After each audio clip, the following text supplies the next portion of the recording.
please.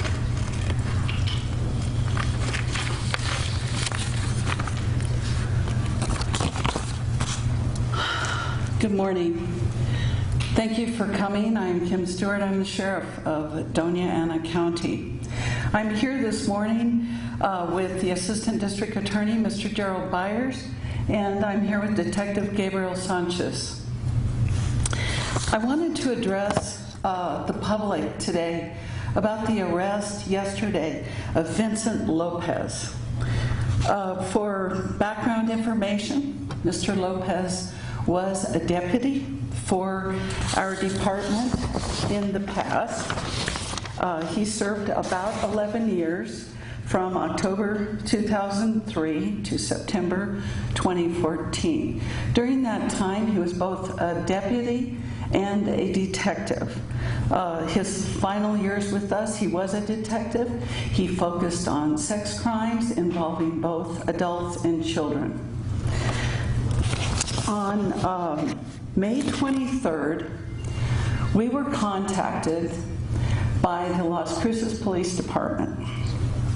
We were informed that they had been called to a residence at 1054 Roadrunner Court in the city of Las Cruces. We were informed by them that there was what appeared to be evidence that belonged to our department. And to my right here are some photographs of the kind of property that we were called to inspect. When our deputies arrived, they found this primarily in the garage area of a residence that had been foreclosed on. And it was at that time, they learned that this residence had belonged to Vincent Lopez.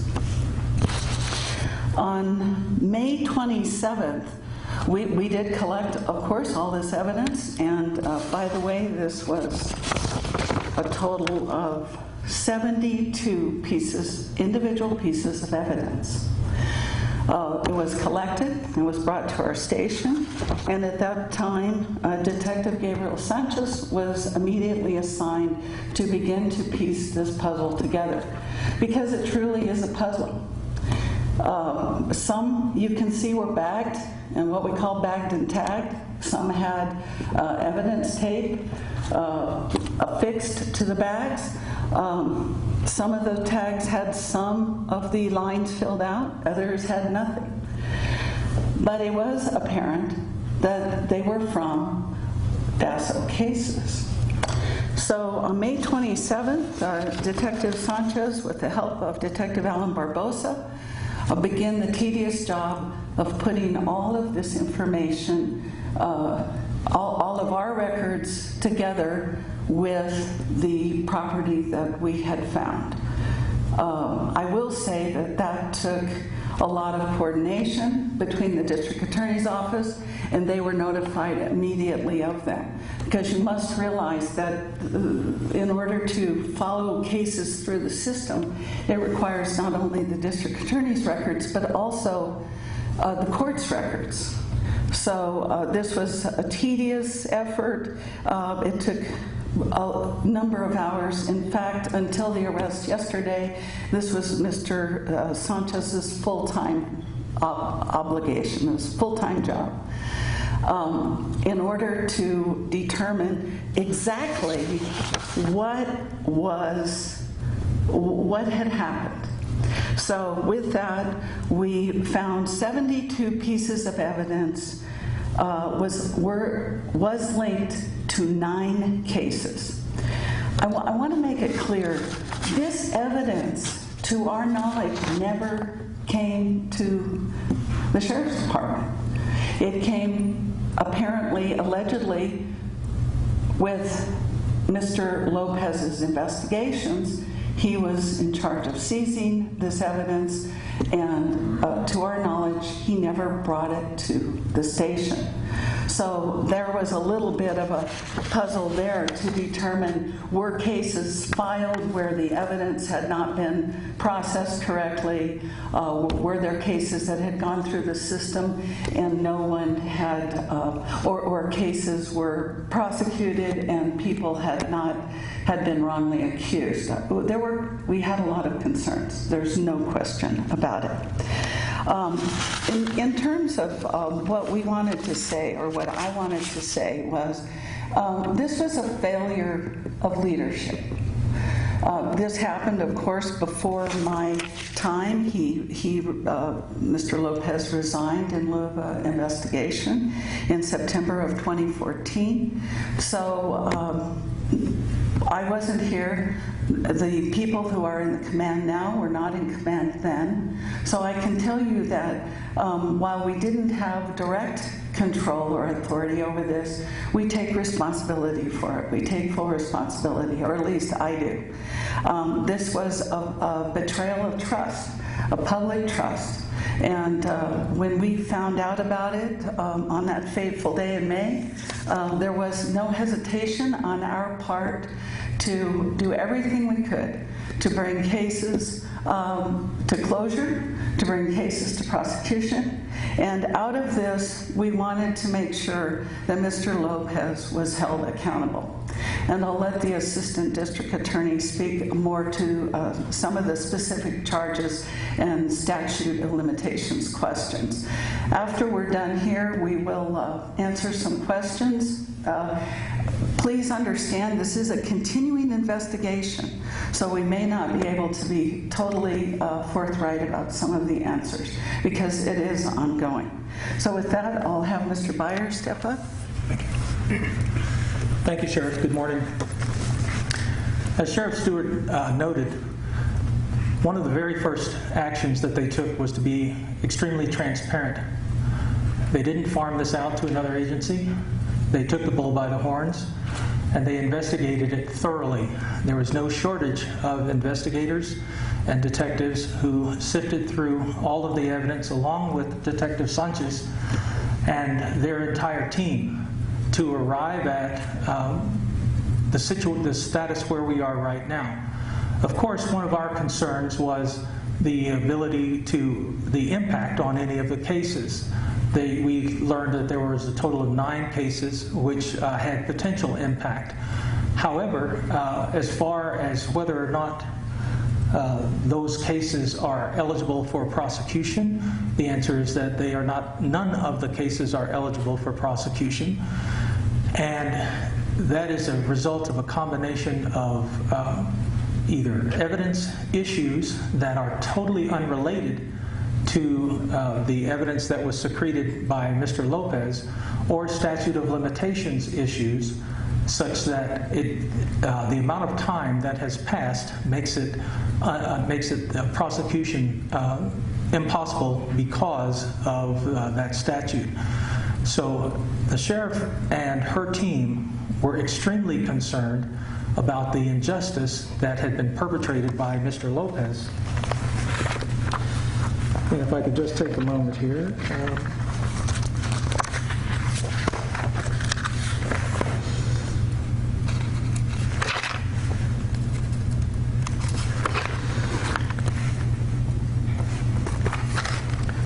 We have tampering with a public record and tampering with evidence charges. Going to the issue of tampering with a public record, that goes to the heart of the integrity of the entire criminal justice system. And whenever you look at the facts of what happened, this former Detective Lopez would go to the crime scene, he would collect evidence, and it would never make it to the sheriff's department. It would never make it to be able to be processed. And the evidence that we're looking at, that we're talking about, the public record, is anything that is conducted, that is generated in the course of and conduct of governmental business. That's what the evidence bags were. That's what the evidence that was collected was. And it is an absolute travesty and an affront to the integrity of the criminal justice system and all of the men and women who are in law enforcement for Vince Lopez to have done these things. And so because of that, we took extra effort to ensure that we would be able to proceed on charges of tampering with a public record as well as tampering with evidence, because we believe that it's essential for the public to have trust in its criminal justice system and all of the entities that are involved in it. And I just wanted to assure everyone that the District Attorney's Office takes this case at the highest level of seriousness and intensity. We have worked hand in hand with the Sheriff's Department since its inception, and we are just as outraged as the Sheriff's Department is that there was someone who had been entrusted with such significant duties and they failed so horribly. And now the process is to apply justice to that misconduct. And with that, I'll turn it back over to Sheriff Stewart. Thank you, Mr. Byer. I do want to also point out that Mr. Byer's 20 years in law enforcement, my 20 years, the captain of CID has close to 20 years. Mr. Mr. Sanchez is probably going on about 10 years. In all of these collective years, we have never seen anything like this. So when you say, or when people ask or comment, how could this happen?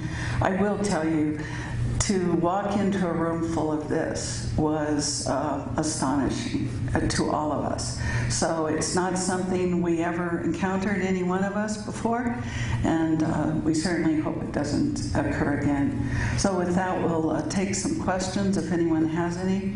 Ma'am. Yes. So Mr. Lopez was about to be terminated when he resigned. Why was he about to be terminated?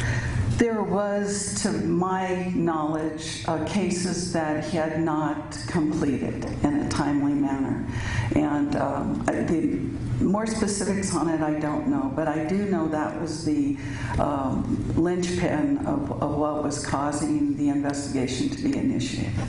Sheriff, you called this a failure in leadership that happened before your time in office, but there are several people still in the department that work as supervisors when this transpired, so will those people be held accountable, all of the supervisors? There were 2 of them, ma'am, and they're retired. So they no longer, there was a lieutenant and a sergeant in the capacity of oversight for this individual, and they retired even prior to my taking office.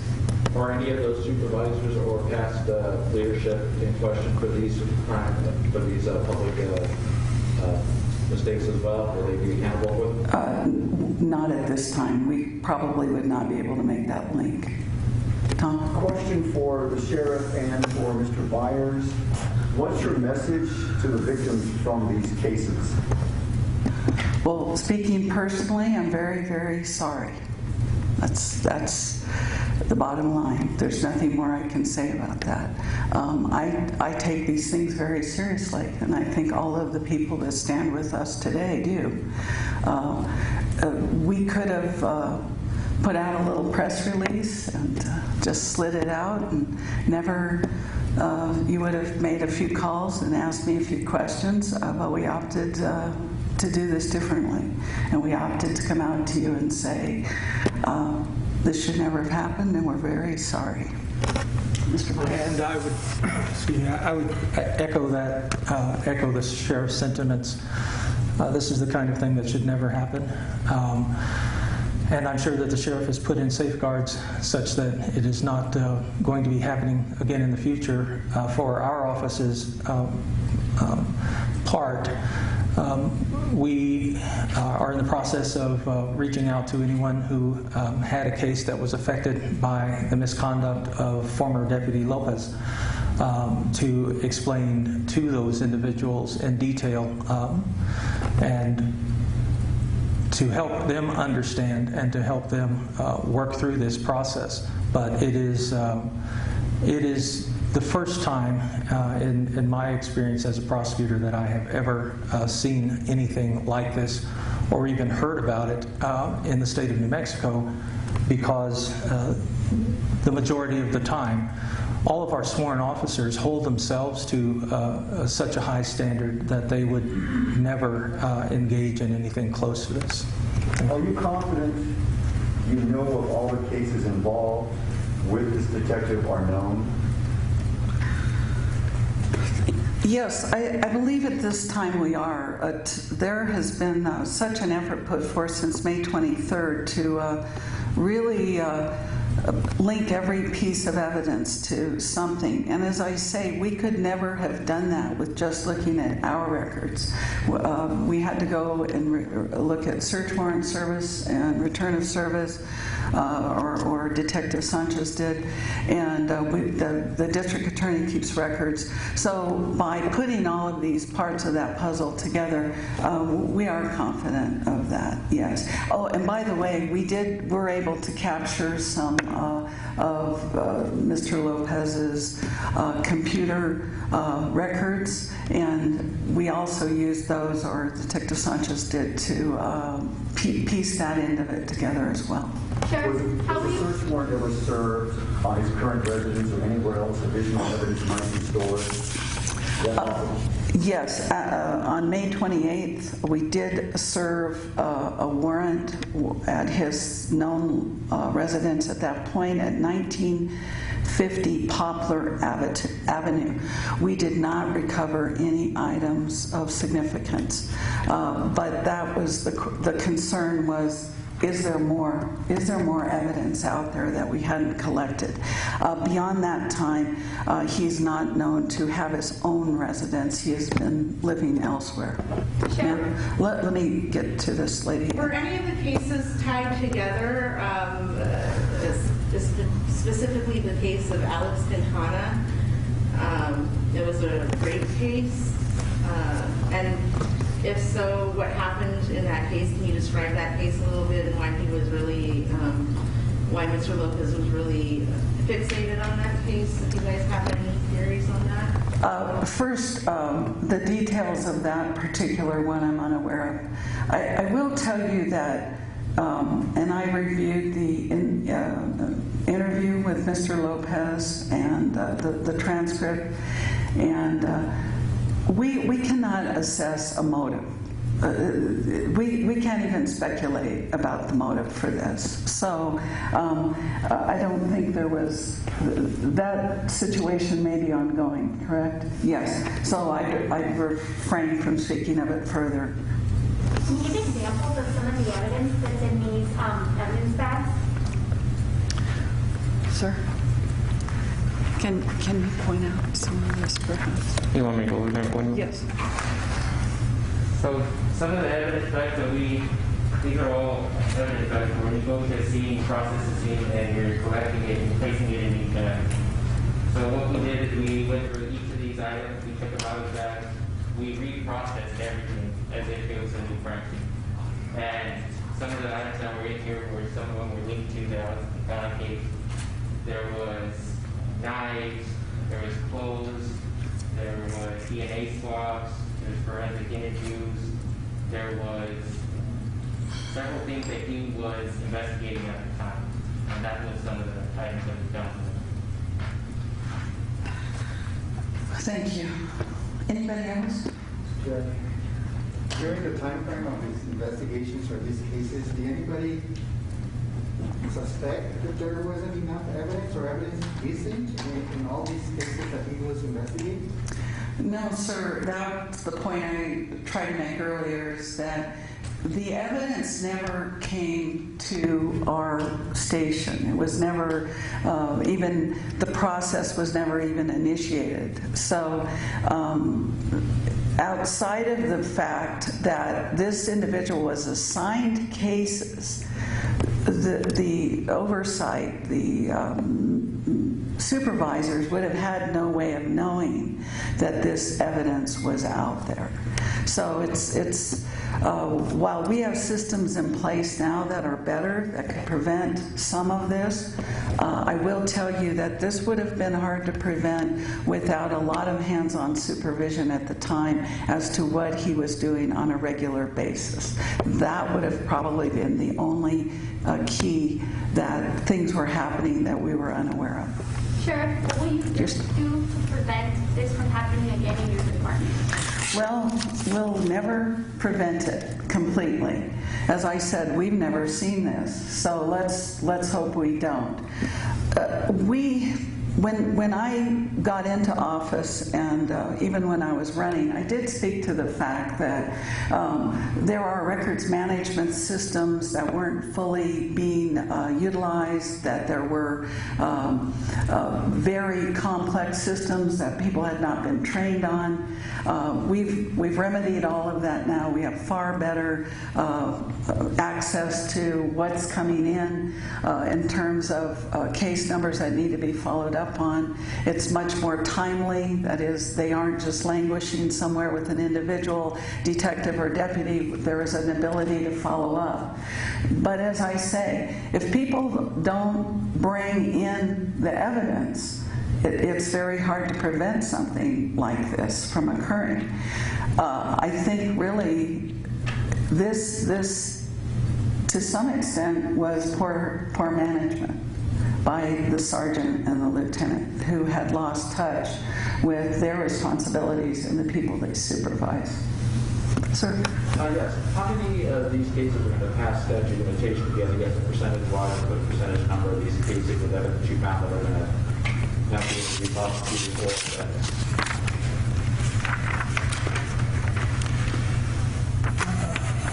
Thank you.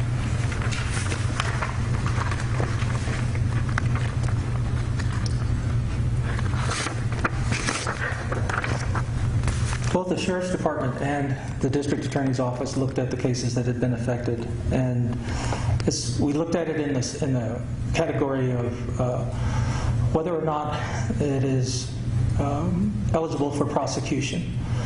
And essentially what we have is a situation where there are combination effects. One of the things that you have to look at is that the statute of limitations is just one of those factors that goes into eligibility for prosecution. But at this point, all 9 of the cases are at a place where they are not eligible to be prosecuted. Now, that does not mean that our office will not take independent further inquiry into other ways to look and see if there's a possible way that a case may be brought before a court. But I am in agreement with the sheriff at this point that, and we have been in discussions with the Sheriff's Department and all of the attorneys in the office to make sure that the analysis of the status of these cases is that they are not eligible to be brought forward at this time. And so that's the best answer that I can give you, because if what you're looking for is a percentage or something like that, that's not going to be an accurate answer. It may give you a number, but it doesn't properly respond to the totality of this situation. Even if this alleged hoarding happened in Doña County in your department, Sheriff, have you considered letting an outside agency from another part of the state investigate? Have you considered paying the labor? Do you think there would be a conflict of interest if Doña County investigates? That's a good question, because at the outset, we ourselves asked that question. There's a couple of answers to that. Number one is we know our system best in order to recreate the cases. We know how things work.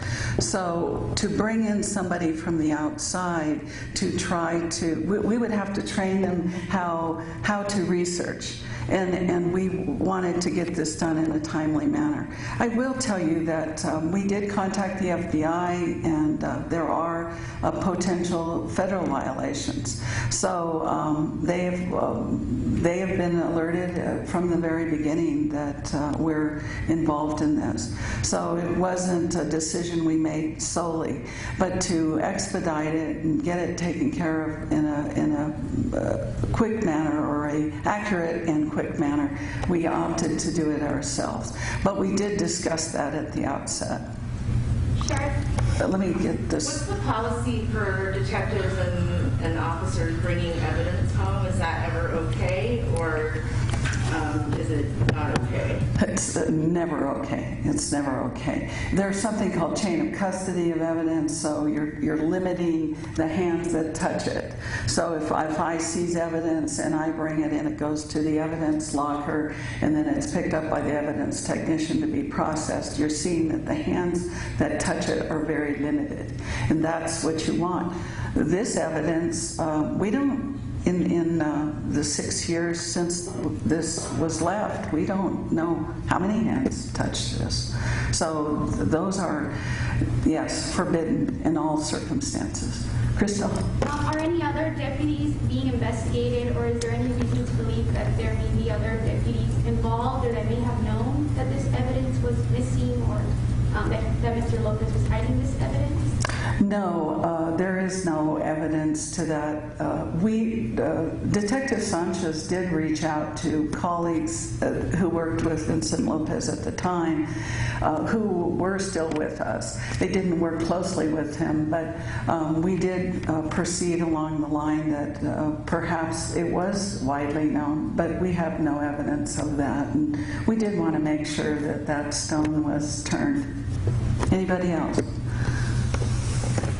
Okay, well, we thank you for your time today. We appreciate it very much. It's difficult during pandemic, so I appreciate that effort.